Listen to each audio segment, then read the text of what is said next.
یہ ہجری 61 محرم کی 10ویں تاریخ کا واقعہ ہے۔ جب امام حسین کی شہادت ہو گئی تو اس کے بعد یزیدیوں نے اپنے تمام مردوں کو جمع کر کے ان پہ نماز جنازہ پڑھی۔ البتہ اہل بیت پاک کے جو شہداء تھے ان کو اٹھانے والا کربلا میں کوئی نہیں تھا، اور بی بی زینب جو تھی ان کا پردہ اس بات کے آڑے آ رہا تھا کہ وہ کس طرح میدان میں جاتی اور شہداء کی لاشوں کو جمع کرتی۔ ایک رات وہاں یزیدیوں نے اسٹے کیا، ایک رات قیام کیا۔ دوسرے دن الصبح یزیدیوں نے امام عالی مقام کے کنبے کی عورتوں کو پیچھے ہاتھ باندھ دیے، ان کے دوپٹے چھین لیے گئے، اونٹ کی ننگی پیٹھ پر انہیں بٹھا دیا گیا، اور سر امام کو لے کر یہ قافلہ میدان کربلا سے کوفہ عبید اللہ ابن زیاد کے پاس پہنچا۔ عبید اللہ ابن زیاد جو یزید کی طرف سے کوفہ کا گورنر مقرر کیا گیا تھا، وہ خبیث تخت پر بیٹھا ہوا ہے اور امام عالی مقام کا سر مبارک ایک تشت میں رکھا ہوا ہے۔ خبیث اپنی چھڑی سے کبھی امام حسین کے ہونٹوں کو ہلاتا، کبھی آنکھ کی پتلی اوپر کرتا۔ ایک صحابی وہاں بیٹھے تھے، انہوں نے جلال میں آ کر کہا، عبید اللہ ابن زیاد، او مرجانہ کی اولاد، اپنی چھڑی امام کے لبوں سے ہٹا۔ اللہ کی قسم میں نے اپنی آنکھوں سے دیکھا ہے کہ سرکار ان لبوں کو چوما کرتے تھے، اپنی چھڑی ہٹا لی۔ سبحان اللہ، اللہ اکبر کبیرہ۔ اب جب یہ قافلہ کربلا سے کوفہ آیا، آپ کیا سمجھتے ہیں پوری شانتی کے ساتھ آیا، پورے امن کے ساتھ آیا؟ نہیں، ان لوگوں نے ڈھول بجائے، تاشے بجائے، ناچا گائے، شراب پیے۔ آج اس قسم کا کچھ منظر آپ نے اپنے گاؤں میں بھی دیکھا ہوگا۔ آج بھی یزید کے کچھ وارثین ہیں جو دعویٰ تو محبت حسین کا کرتے ہیں، لیکن ان کا عمل سراسر یزید کے مطابق ہے۔ میرے بزرگوں دوستو، یزیدی بھی تو قرآن و حدیث پہ چلنے کا دعویٰ کرتے تھے، یزید کے ماننے والے بھی تو رسول اللہ پر درود و سلام پڑھا کرتے تھے، یزید کے ماننے والے بھی تو مسلمان تھے۔ مجھے بتاؤ 22,000 کے لشکر میں کون یہودی تھا، کون نصرانی تھا، کون مجوسی تھا، کون ہندو تھا، کس کا نام غیر مسلم کے نام پر تھا؟ سارے کے سارے نام والے مسلمان، سارے کے سارے ٹوپی والے، داڑھی والے، لیکن چونکہ یہ نام نہاد مسلمان تھے اور یہ اسلام کو اپنے ہاتھوں سے ختم کرنا چاہتے تھے، آج اسی طریقے سے نام نہاد حسینی بھی موجود ہے، جن کی زبانیں تو یہ کہتی ہیں یا حسین، لیکن اللہ کی قسم جن کا عمل امام حسین کو ان کی قبر انور میں تکلیف پہنچاتا ہے۔ میرے بزرگوں دوستو، یہ کام یزیدی کرتے ہوئے کوفہ آئے۔ اب کوفہ کے بعد امام حسین کا سر یزید کے پاس پہنچایا گیا۔ ملک شام میں یزید تھا، وہاں کے دارالحکومت دمشق میں تھا۔ جب سر امام حسین دمشق میں پہنچا تو اعلان کر دیا گیا کہ امیر المومنین کے باغی حسین ابن علی کو اللہ نے ذلت ناک شکست دے دی ہے، اور آج ان کے سر کے ساتھ ان کے خاندان والوں کو امیر المومنین کی بارگاہ میں حاضر کیا جا رہا ہے۔ تمام شہر میں منادی کروا دی گئی کہ خوشیاں منائیں اور خوب زور و شور کے ساتھ ایک دوسرے کو مبارکبادیاں پیش کریں۔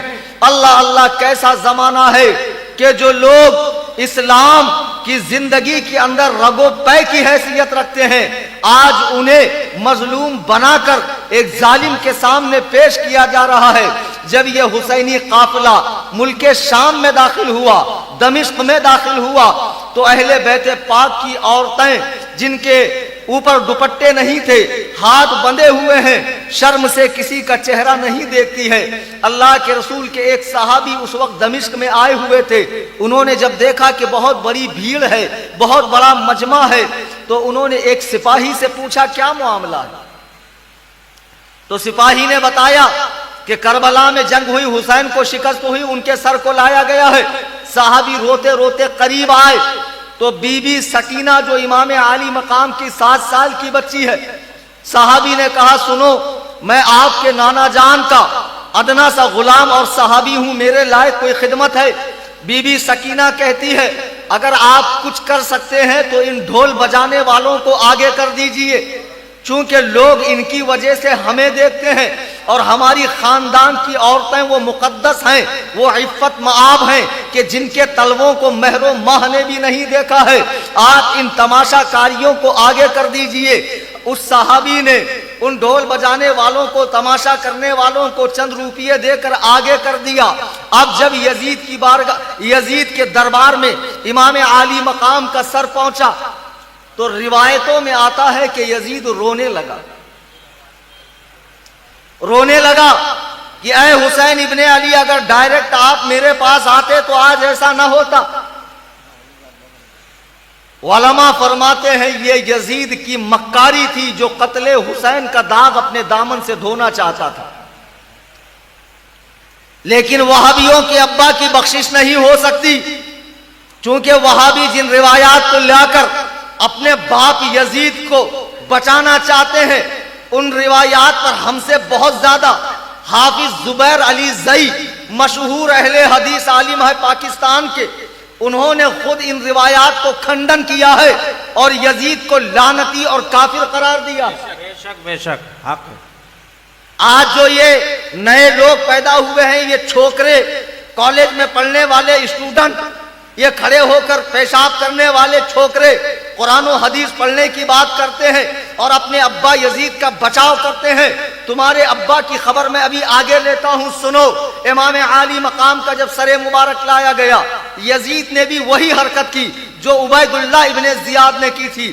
اپنی چھڑی اس نے امام کے لبوں پر لگایا اور کہا آج میں نے اپنے باپ داداؤں کا بدلہ لے لیا۔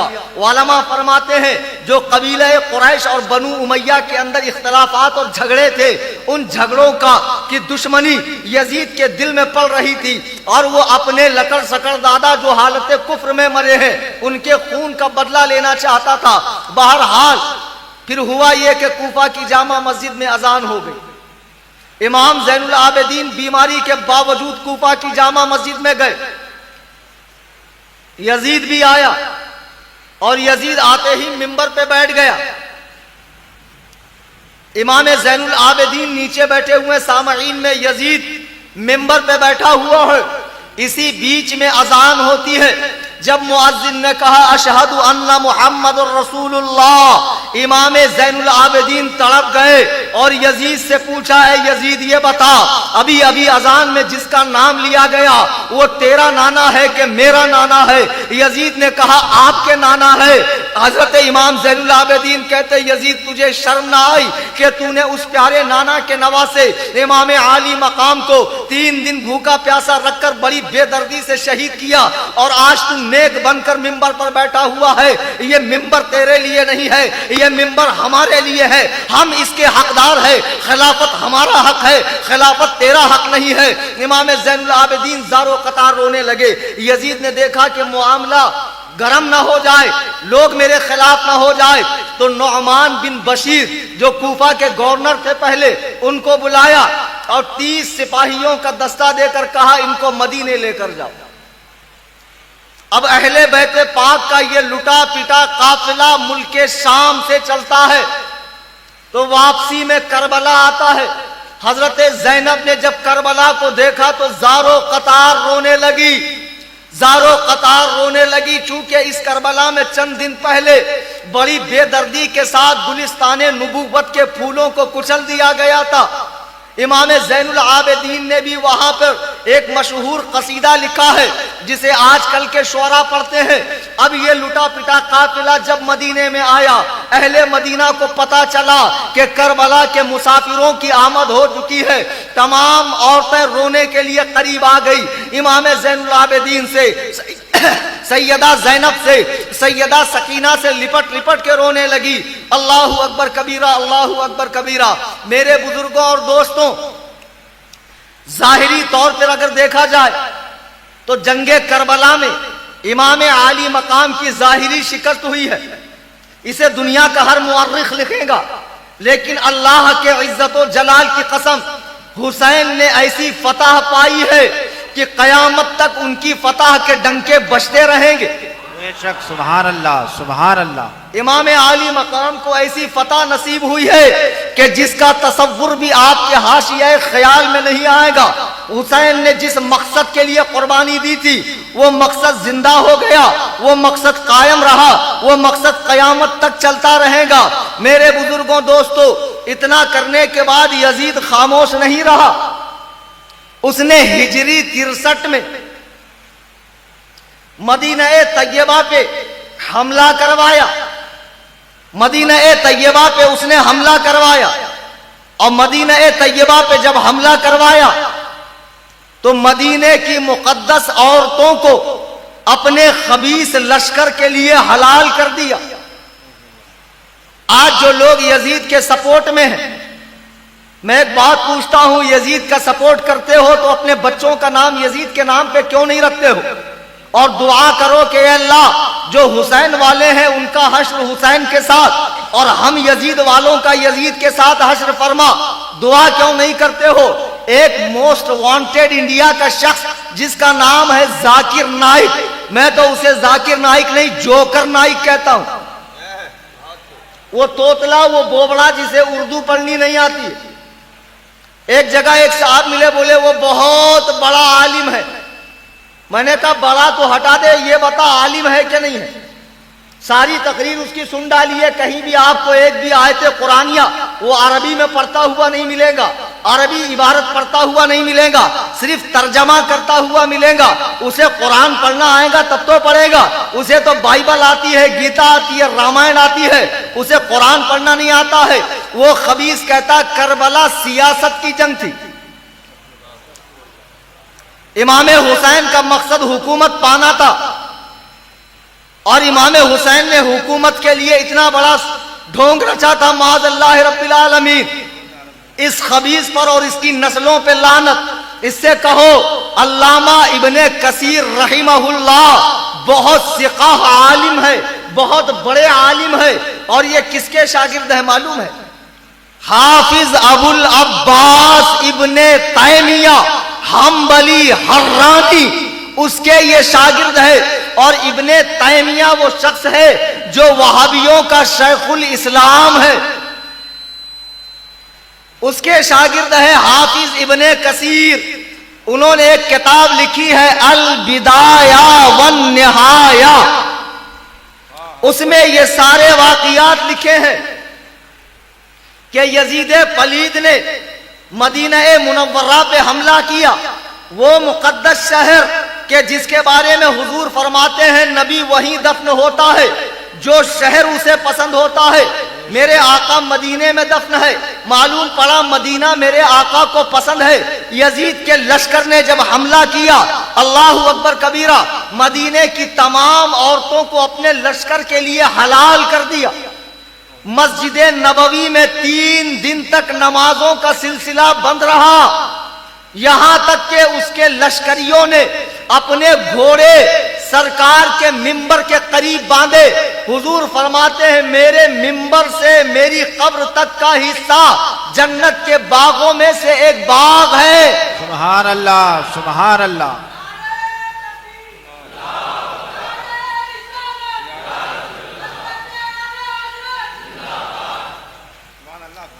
عزیزان گرامی وقار, ممبر اطہر کے پاس اس نے گھوڑے بندھوائے.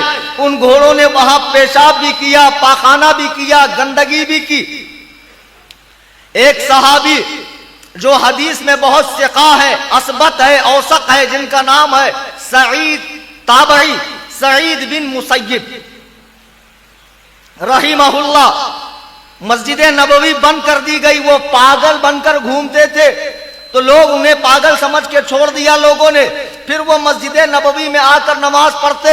مجھے بتاؤ, جو یزید پیدا ہوتے ہی جنتی ہے, بخشا بخشایا ہے, جس کے دامن پہ قتل حسین کا داغ نہیں ہے، وہ اتنا با کمال ہے کہ رسول اللہ کے شہر پہ حملہ کروا رہا ہے، وہاں کی پاک دامن عورتوں کو اپنے خبیث لشکر کے لیے حلال کر رہا ہے، مسجد نبوی کی بے حرمتی کر رہا ہے۔ وہ مدینہ جس کے بارے میں نبی فرماتے ہیں غبار المدینتی شفاء الجزام، مدینے کی مٹی جزام کے لیے شفا ہے، اللہ کے نبی فرماتے ہیں کہ مدینے سے بغض رکھنے والا ایسے گھلتا ہے جیسے نمک پانی میں گھلتا ہے۔ بے شک بے شک۔ یزید نے اتنا بڑا کارنامہ کیا، اور یہی نہیں کہ مدینہ طیبہ پہ حملہ کروایا۔ اسلام کے دو عظیم الشان مراکز ہیں، ایک مکہ المکرمہ زاد اللہ شرفا و تعظیما، اور ایک مدینہ طیبہ۔ مدینہ طیبہ پہ حملے کے بعد یزید کا لشکر مکے کی طرف روانہ ہوا، اور جب مکہ المکرمہ پہنچا تو جبل ابو قبیس جو حجاج جاتے ہیں آج وہاں پر، وہاں کے بادشاہ کا محل بنا ہوا ہے اس پہاڑ پر، وہاں سے مکہ المکرمہ میں داخل ہوئے اور خانہ کعبہ پر حملہ کیا، آگ کے گولے پھینکے جس سے کعبۃ اللہ کا گلاب جل گیا، اس کی دیواریں ہل گئی، اور کعبۃ اللہ میں جو تبرک کے طور پہ حضرت اسماعیل کے مینڈے کی سینگ رکھی ہوئی تھی وہ بھی جل گئی۔ اہل مکہ پہ عرصہ حیات کو تنگ کر دیا گیا، اہل مکہ کی آمد و رفت کو بند کر دیا گیا۔ یہ ہے تمہارا باپ یزید جس نے 2 مہینے تک مکہ المکرمہ کا محاصرہ کیا اور اہل مکہ کو خوب تکلیفیں دی۔ اسی حالت میں ہجری 64 میں 39 ایئرز کی ایج میں 39 سال کی عمر میں یزید مر گیا، اور ایسی حالت میں مرا یزید کہ سبحان اللہ۔ ذرا وہابیوں کو بتاؤ آپ کے ابا کی موت کیسے ہوئی؟ نیک لوگ کیسے مرتے ہیں، اور یزید کا مرنا دیکھو۔ ارے تم حسین کی موت کی بات کرتے ہو، حسین تو اتنے اونچے مقام پر ہے کہ دیکھنے والوں کی ٹوپیاں گرتی ہے۔ ابھی 1 سال پہلے اللہ کا ایک ولی عصر کی نماز پڑھ چکا ہے، دعائے حزب البحر پڑھ چکا ہے، لیٹا ہوا ہے اور پوچھتا ہے نماز مغرب کو کتنا وقت ہے۔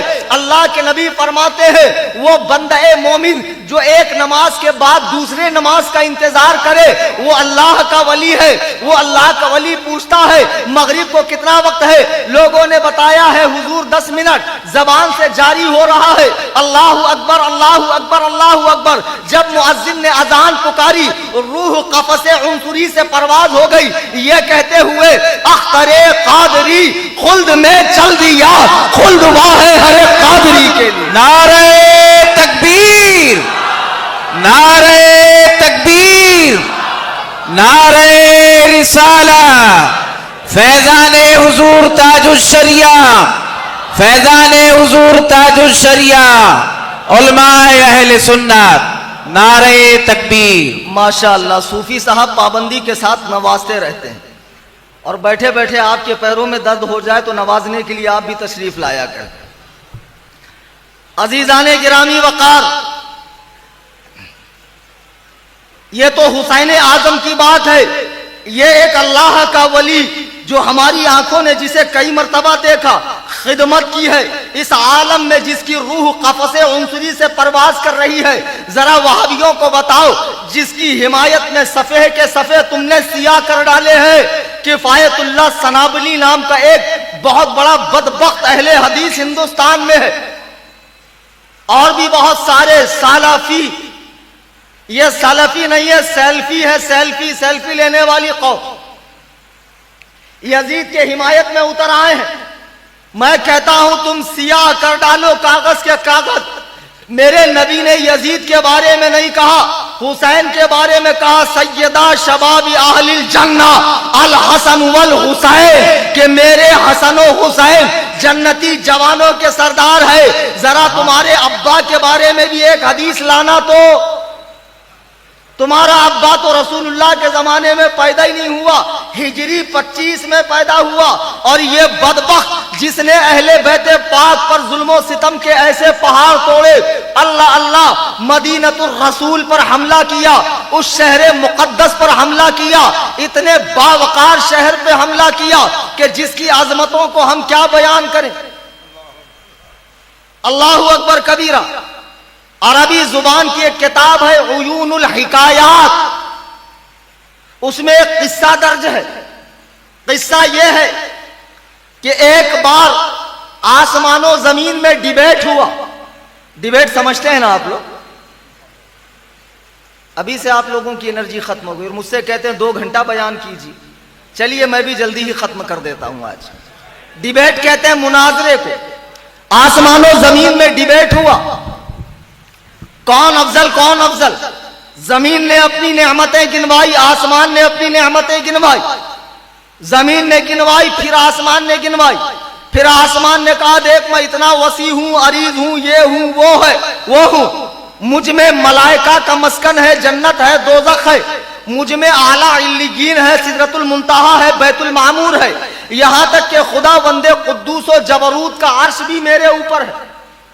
جب آسمان نے اپنی نعمتیں گنوائی تو اعلیٰ حضرت فرماتے ہیں زمین نے ایک ہی نعمت کا ذکر کیا، فرماتے خم ہو گئی پشت فلک اس تان زمین سے۔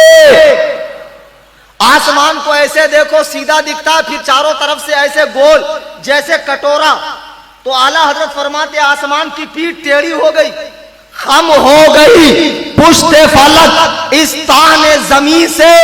زمین نے کیا کہا؟ سن ہم پہ ہے مدینہ وہ رتبہ ہے ہمارا۔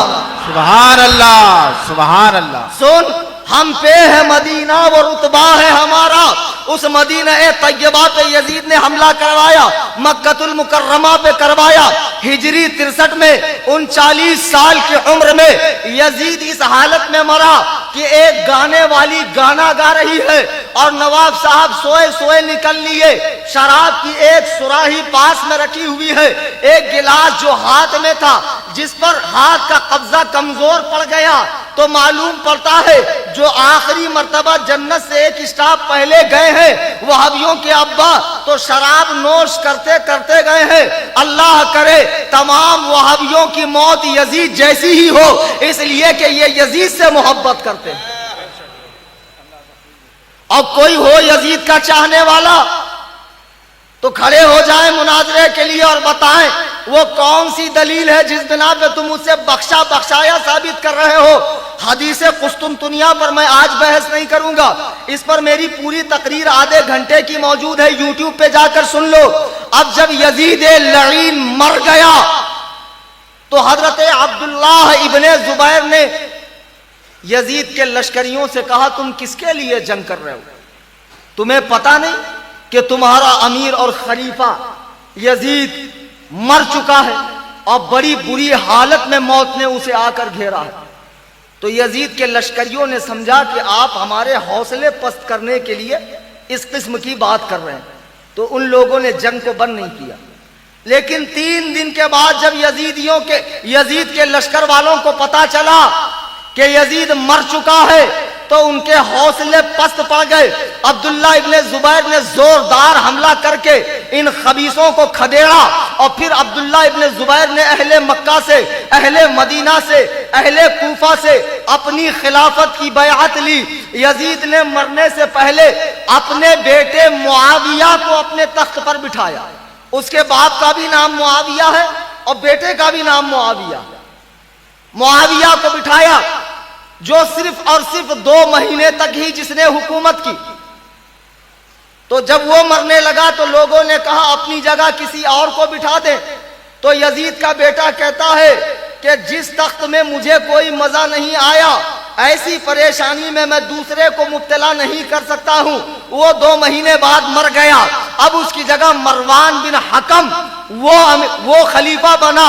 بہرحال اب یزید لعین مر گیا، لیکن وہ لوگ جو کربلا میں امام عالی مقام کے مقابلے میں گئے تھے ان کا کیا ہوا؟ کوفہ میں ایک شخص تخت خلافت پر بیٹھا، اس کا نام تھا مختار بن عبید ثقفی. جیسے ہی یہ تخت پر بیٹھا اس نے قسم کھائی کہ اللہ کی قسم میں ایک بھی امام حسین کے قاتل کو زمین پر چلنے پھرنے نہیں دوں گا. اب اپنے جاسوسوں کو چاروں طرف لگا دیا, جاؤ پکڑ پکڑ کے لاؤ, پکڑ پکڑ کے لاؤ. روزانہ ایک کو لاتے, ایک کو کتے کی موت دیتے, ایک کو لاتے, ایک کو کتے کی موت دیتے. پھر نمبر اس شخص کا آیا جس کو عمرو بن سعد کہتے ہیں, جو 22,000 کے لشکر کا کمانڈر اور سپہ سالار تھا میدان کربلا میں. مختار نے اپنے سپاہیوں سے کہا جاؤ سعد بن ابی اس کو عمرو بن سعد کو لے کر آؤ. جب اس کے گھر پر گئے تو اس نے بہانہ کر دیا اس کے بیٹے نے کہ نہیں, میرے ابا خلوت نشین ہو گئے, سوائے ذکر و اذکار کے وہ کہیں باہر نہیں نکلتا. جب مختار کو پتا چلا تو مختار نے کہا خبیث اس وقت خلوت نشین کیوں نہ ہوا جب نواسہ رسول کو قتل کرنے والا تھا, اس وقت خلوت نشین ہونا چاہیے. مختار نے اپنے آدمیوں کو بھیجا جاؤ اور اس کی گردن کاٹ کے لاؤ. تو اتفاق سے مختار کے دربار میں اس کا بیٹا بیٹھا ہوا تھا. مختار کے سپاہی گئے, اس کی گردن کاٹ کے ایک توبڑے میں رکھے کپڑا ڈھانک کر لے کر آئے. تو مختار نے اس کے بیٹے سے پوچھا پتا ہے تمہیں اس میں کیا ہے؟ اس نے کہا نہیں. کہا کپڑا ہٹا کے دیکھو. اس کے بیٹے نے کپڑا ہٹایا تو اس کے باپ کا سر تھا. رونے لگا, کہا یہ تو میرے باپ کا سر ہے. تو مختار نے کہا اب کیا کہتے ہو؟ اس نے کہا باپ کے بعد مجھے دنیا میں رہنا منظور نہیں ہے.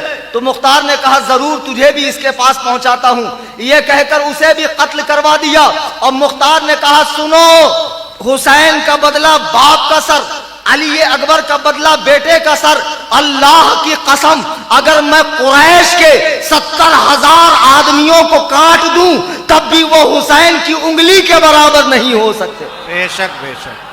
لیکن آج عجیب لوگ ہیں, انگریز کی پیداوار, عقل کے اندھے, شکل کے گندے, دیو کے بندے, ماتھے پر شامی کباب لگا کر نبی سے مقابلہ کر رہے ہیں.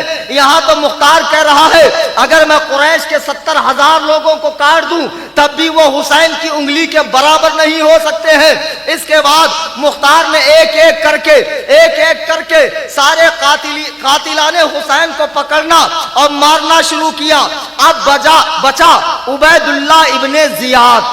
یہ وہ شخص تھا جو کوفہ کا گورنر تھا اور اسی کی نگرانی میں جنگ کربلا ہوئی تھی. مختار نے اس سے لڑنے کے لیے 30,000 کا لشکر بھیجا.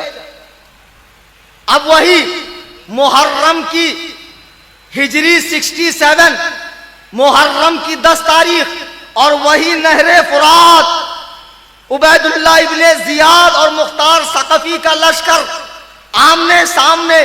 تاریخ اپنے آپ کو دوہرا رہی ہے. بڑی زوردار جنگ ہوئی, ایسی جنگ ہوئی جس میں سروں کی بارش, ہاتھ اور پیر کٹ کٹ کے نیچے گر رہے تھے. اور بڑی بے دردی کے ساتھ عبید اللہ ابن زیاد کے لشکر کو شکست نصیب ہوئی. اللہ اکبر کبیرہ, اللہ اکبر کبیرہ. عبید اللہ ابن زیاد پکڑا گیا اور محرم کی 10 تاریخ ہے, ہجری 67 ہے. 61 میں اسی نہر فرات کے قریب امام عالی مقام کو بے دردی کے ساتھ شہید کیا گیا تھا. آج تاریخ اپنے آپ کو دوہرا رہی ہے.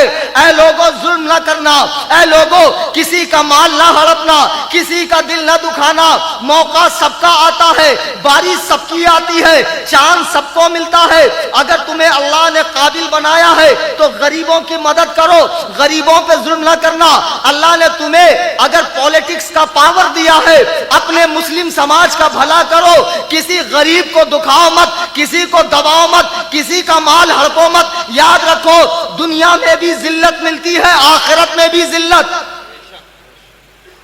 جن کے پاس پیسہ اور پاور ہے وہ اس نشے میں نہ رہے کہ دنیا میں ہمیشہ رہنا ہے. ارے دنیا میں ہمیشہ رہا ہے کون؟ اجل ہی نے چھوڑا, نہ کسرا نہ دارا, اسی سے سکندر سا فاتح بھی ہارا. اسی موت سے الیگزینڈر جیسا فاتح جس نے آدھی دنیا فتح کی تھی، جو یونان سے نکلا تھا، اسے بھی موت کے ظالم پنجوں نے نہیں چھوڑا ہے۔ موت کو آسانی سے نہ لیجئے، مرنا ہر ایک کو ہے۔ ایسا کچھ کام کر جاؤ کہ صدیوں تک یاد رکھے جاؤ، زمانے تک یاد رکھے جاؤ، جیسے آج حسین ابن علی کو زمانہ پکار رہا ہے، یا حسین یا حسین یا حسین۔ سبحان اللہ، نعرہ تکبیر، نعرہ تکبیر، نعرہ رسالت، ذکر شہیدان کربلا، نعرہ تکبیر، نعرہ رسالت۔ عزیزان گرامی وقار، عبید اللہ ابن زیاد کو شکست ہوئی، اس کا سر کاٹ کے کوفہ لایا گیا۔ مختار نے وہی کیا جو اس نے امام حسین کے ساتھ کیا تھا، اس کے سر کو پورے کوفہ میں گھمایا اور کہا اہل کوفہ دیکھ لو، یہی وہ بدبخت ازلی ہے جس نے نواسہ رسول پہ اتنا ظلم کیا تھا۔ اللہ اکبر کبیرہ، اللہ اکبر کبیرہ۔ مختار نے اس کے سر کو گھمایا اور پورے اہل کوفہ کو عبرت حاصل ہو گئی۔ مختار نے امام حسین کے تقریباً 6000 قاتلوں سے بدلہ لیا، 6000۔ اتنا عظیم الشان کارنامہ کرنے کے بعد اس کا بھی دماغ ٹھکانے نہیں رہا۔ کبھی کبھی زیادہ پیسہ آ جائے، زیادہ علم آ جائے، زیادہ شہرت آ جائے، آدمی کا دماغ خراب ہو جاتا ہے۔ آدمی کو چاہیے کہ ہمیشہ اپنی حیثیت پہ غور کرے، میں کیا ہوں۔ 4 پیسہ آنے کے بعد آدمی کا دماغ ٹھکانے نہیں رہتا، ہوا میں پرواز کرنے لگتا ہے، لوگوں کو کیڑے مکوڑے سمجھتا۔ یہ ہر ایک کی بات ہے، مختار ہی کی بات کیا، تم میں بھی ایسے بہت ہوں گے جن کے پاس 4 پیسے ہیں تو غریبوں کو خاطر میں نہیں لاتے۔ سن لو سیٹھیوں، پیسے والوں، اللہ نے اگر تمہیں پیسے والا بنایا ہے تو اپنی قوم کی خدمت کرو۔ آج تمہیں معلوم نہیں ہندوستان کے حالات کیا ہیں، مسلمانوں کے لیے کیسی ذہنیت غیر مسلموں کی بن رہی، مسلمان کا ہر طرح بائیکاٹ کرنے کی ذہنیت بن رہی۔ یہ ساری اندر کی باتیں تمہیں پتہ نہیں۔ مسلمانوں کو ہجومی تشدد کا شکار کیا جا رہا ہے، جس کو موب لنچنگ کہتے ہیں۔ مسلمانوں کو چھوٹے چھوٹے الزامات میں پھنسا کر مارا جا رہا ہے۔ مسلمانوں کے دین میں مداخلت کی جا رہی ہے 3 طلاق کے نام پر۔ تمہاری غیرت جاگتی نہیں ہے؟ تمہیں کیا ہو گیا ہے جو تم ان کافروں کے ساتھ مل کر اور ان سے امام حسین کے جلوس کے نام پہ، صندل کے نام پہ چندے وصول کرتے ہو؟ تم مسلمانوں کو بے وقوف سمجھتے ہو؟ تم کافروں کے جلوس کا استقبال کرتے ہو اور مسلمان بنے ہوئے ہو؟ تم سکھوں کے جلوس کا استقبال کر کے اپنے آپ کو مسلمان سمجھتے ہو؟ خدا را کبھی تنہائی میں بیٹھ کر سوچو کہ میرا اسلام سے کتنا تعلق رہا ہے۔ اللہ کے لیے افعال کفریہ سے، رسومات کفریہ سے، کفاروں کے تہوار سے پرہیز کیجئے۔ میں جنگ کرنے کی بات نہیں کرتا، میں تلوار لے کر خانہ جنگی کی بات نہیں کر رہا ہوں، لیکن پہلے اپنے مسلمان بھائیوں کی مدد کیجئے، مسلم معاشرے کو مضبوط کیجئے، اور مسلمانوں کو چاہیے یونٹی بنا کر رہے، متحد ہو کر رہے، ٹکڑیوں میں نہ بٹیں۔ یہ کیا تماشا ہے؟ ایک شہر میں سب سنی، لیکن اس کا گروپ الگ، اس کا گروپ الگ، جامع مسجد کے امام کا گروپ الگ، مدرسے والے کا گروپ الگ۔ کیا تماشا ہے؟ تم مذاق سمجھ رہے ہو دین کا؟ تم چاہتے کیا ہو؟ تم کیوں نقصان پہنچا رہے ہو اسلام کو؟ سب سنی ہے، لیکن تیرا پیر بڑا، میرا پیر چھوٹا، اس کا پیر بڑا، اس کا پیر ایسا، اس کا پیر بھیسا، اس کی تنظیم فلانی، میری تنظیم فلانی، میرا مدرسہ فلانا، اس کی تنظیم فلانی۔ سنو اللہ کے بندو، سنیت کے نام پر متحد ہو جاؤ، ورنہ وہابیت کی یہ دیمک تمہیں کھوکھلا کر دیں گی۔ آج جن کو تم چھوٹی چھوٹی بات پر بھگاتے ہو، انہیں وہابی پیار سے، محبت سے، سر پر، پیٹھ پر ہاتھ پھیر کر لے کر جاتے۔ اگر کوئی غلطی کرتا ہے، علماء کے پاس لا کر توبہ کروا لو، اور بھائی چارگی قائم رکھو، جھڑکو مت، پیار سے سمجھاؤ، محبت سے سمجھاؤ، ٹکڑیوں میں مت بٹو۔ آج ہندوستان میں مسلمانوں کی حالت کیا ہے؟ چلو ایک موٹا موٹی بات بتا دو، ممبر آف پارلیمنٹ کتنے ہوتے ہیں؟ تقریباً 543۔ راجیہ سبھا کے ممبر کی بات کر رہا ہوں میں ملا کر، اس میں مسلمان کتنے ہیں؟ 23۔